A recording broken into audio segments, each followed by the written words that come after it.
Hello guys, തിരക്ക് പിടിച്ചുള്ള മറ്റൊരു morning വ്ലോഗിലേക്ക് എല്ലാവർക്കും സ്വാഗതം.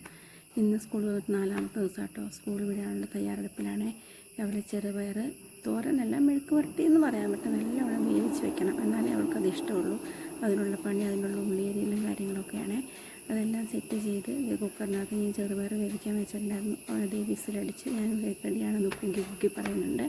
ഇതേ സമയത്ത് പിന്നെ അടുത്തൊക്കെ ഇഷ്ടമുള്ള സാധനമാണ് മാങ്ങാ ചമ്മന്തി.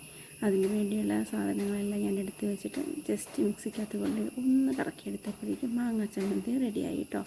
പിന്നെ അരിഞ്ഞ് വെച്ച ഉള്ളീനെ അങ്ങ് വഴറ്റി നല്ലവണ്ണം വഴന്ന് വന്നപ്പോഴേക്കും നമ്മുടെ വേവിച്ച് വെച്ച ചെറുപയറുണ്ടായിരുന്നു കുക്കറിൽ, അവനെ അങ്ങോട്ടേക്ക് തട്ടിക്കൊടുത്ത് അങ്ങനെ ചെറുപയർ തോരൻ റെഡിയായി. ഇന്നലെ കിടന്നപ്പോഴേ എന്നോട് പറഞ്ഞിട്ടാണ് കിടന്നത്, എനിക്ക് പാസ്ത മതി അമ്മ രാവിലെ എന്ന്. അപ്പോൾ നല്ല തക്കാളി ഇട്ട പാസ്തയും രാവിലെ റെഡിയാക്കി. പിന്നുള്ള ടിഫിൻ ബോക്സ് ഞാൻ അങ്ങ് റെഡിയാക്കുക. ചോറും നല്ല മാങ്ങാ ചമ്മന്തി വറ്റൽമുളക് ഇട്ടത്, അതാണ് ഈ കളറെ. പിന്നെ ചെറുപയർ നല്ല വിരിഞ്ഞ് വെച്ചേക്കുന്നത്, അതും വെച്ച് ചോറ്റ് പാത്രമൊക്കെ റെഡിയാക്കി അത് നമ്മൾ ടവലിൽ കെട്ടി വാട്ടർ ബോട്ടിലും വെച്ച് ഇയാൾ റെഡിയായി കണ്ട ഒരു ചാറ്റയൊക്കെ തന്നങ്ങ് പോവാമെന്നും പറഞ്ഞ് ഞാൻ ഇറങ്ങുവാണേ. നോക്കി നിന്ന സമയം കൊണ്ട് തന്നെ അവളുടെ സ്കൂൾ ബസ് പാഞ്ഞ് വന്ന് അവളെയും കയറ്റിക്കൊണ്ട് പോയി.